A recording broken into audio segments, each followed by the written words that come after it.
She's gonna be your secretary. What? Sir Gino, ba't na today? Isinama ko si Esperanza. Ikaw yung Esperanza nagtatrabaho dito dati? Dahil nagpagabot kasi si Esperanza. Kung nakalimutan mo na yung pinag-usapan natin, ha? Hindi ako nakalimut. Ano gusto mo lang to? Yan ang mahika ng kwentas ng senyorita ko. Mahuhulog sa'yo ang kalooban ng mga lalaki. Kaya mag-iingat ka sa lalaking pipiliin mong mahalin. Hanggang kailan mo ba itatago kayo doon yung totoo? Natatakot pa rin ako sabihin sa kanya yung totoo. Dahil baka layuan niya ako. Kung wala rin kayo maitutulong para maging kami na Edwin, huwag mong kaibiganin ang karibal ko. Nandiyan si Gina. Malamang nandiyan si Alice.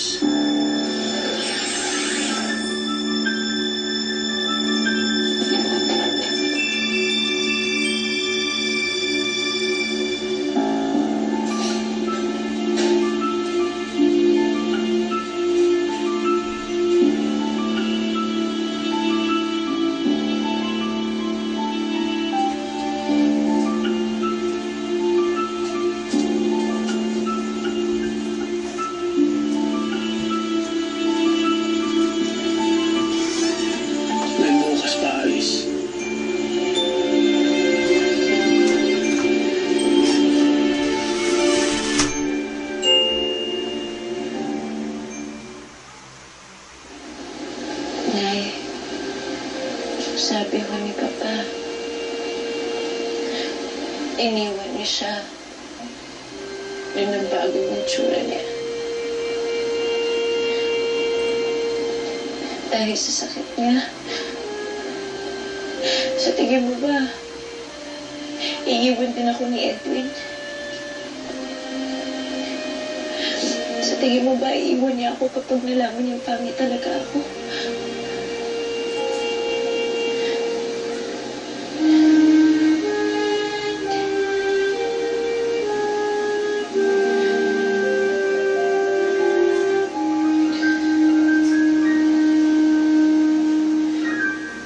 Bakit hindi mo ipakita yung totoong itsura mo? Ba't hindi mo pakita kung sino ka talaga? Ano, Esper, ba't di ka makapagsalita? Hindi mo ba kayang ubarin yan, kwintas na yan sa harapan ni Edwin?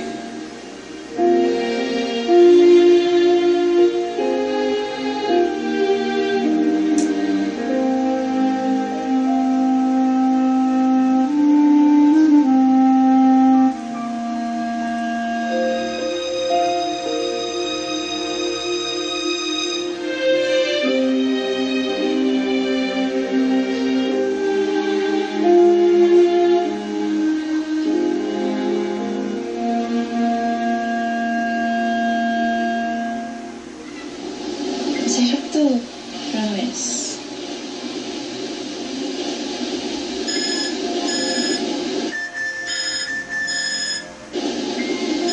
Sige mo.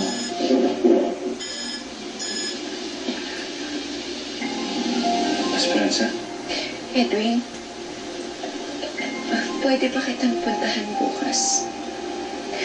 Sa factory? Sure. May problema ba? Wala. May gusto lang akong sabihin sa'yo. Sige, see you tomorrow. Sweet dreams.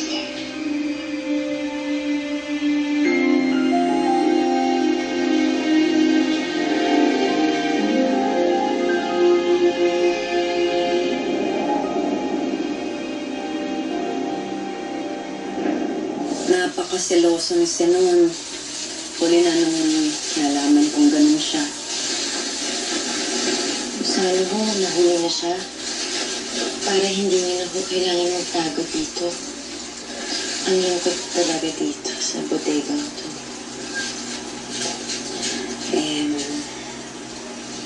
Kayong dalawa, kamusta na bang lagay? Sinagot mo na? Naniligaw pa lang po siya. Hindi pa ho siya nagtatapat. Sabihin mo sa akin ha, kapag kayo na, alam mo ba na ang gaang-gaang ng loob ko sa'yo, nawawala yung mga problema kapag kausap kita eh.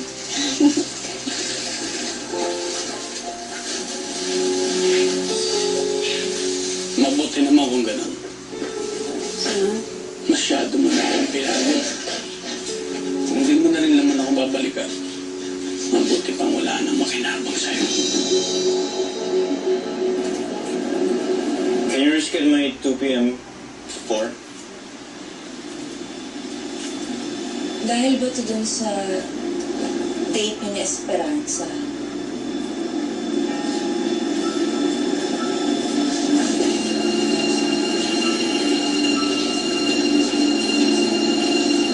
Narinig ko yung usapan niyo. Nag-uusapan lang naman.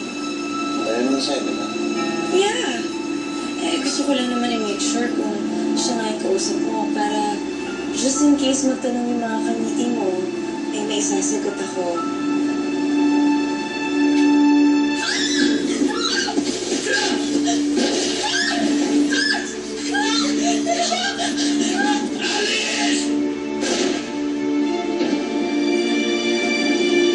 Ang baril.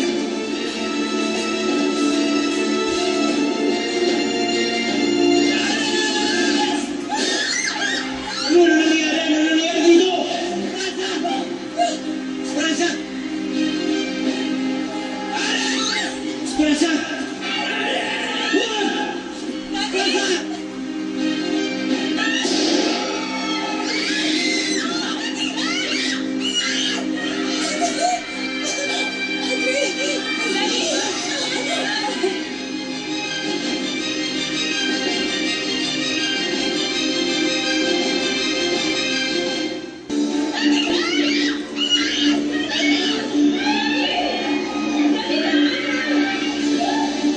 Sabi mo lahat na may kagagawa nito.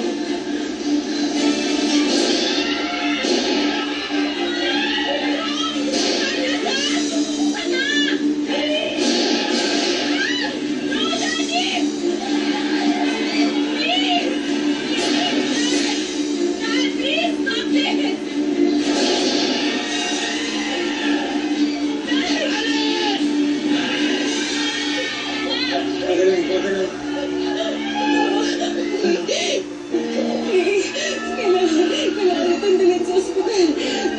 Tumawag kayo ng ambulansya.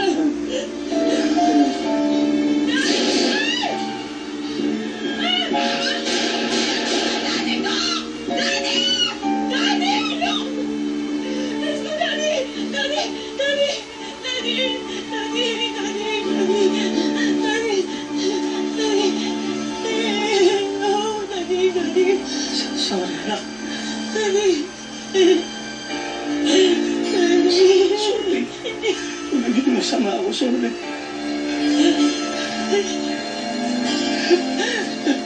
Nagawa ko ng ito na nasa pagmamahal ko sa mami mo.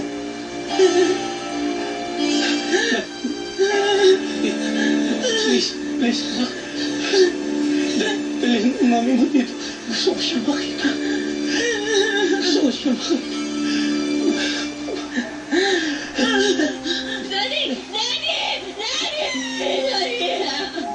No, Daddy, no. Huwag mo ko iwan, Daddy. Daddy, no. Daddy! Sheena, kasalanan mo to. Namatay ang daddy ko na dahil sa'yo. Nabaliw siya. Pero wala na ang daddy ko. Daddy! Daddy! Daddy!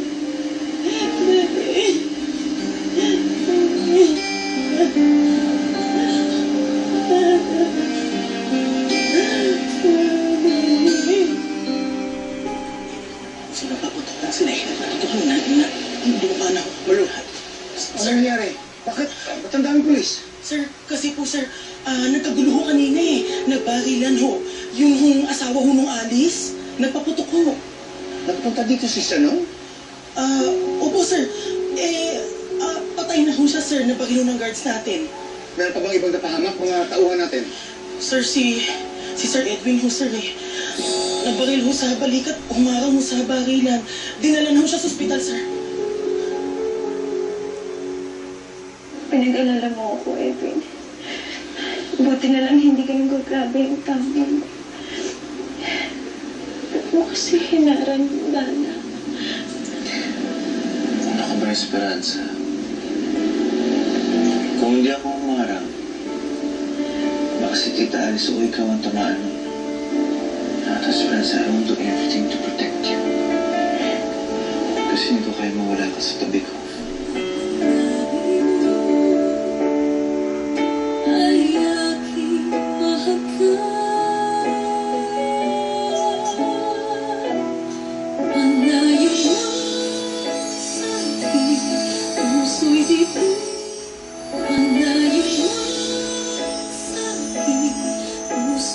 Edwin?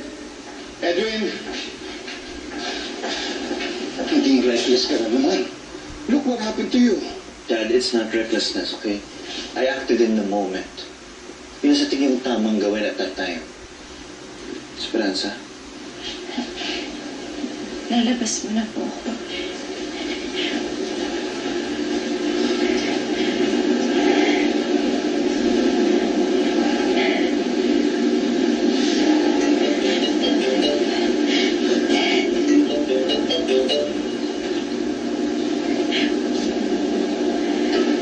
Bakit ka nga ba hindi makaka-uwi, Esperanza?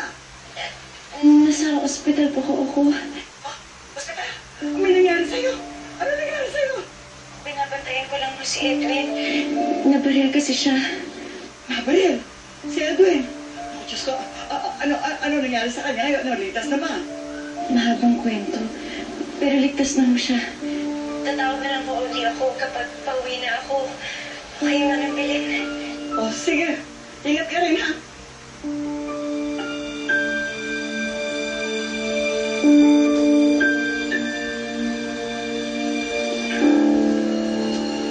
Ayun.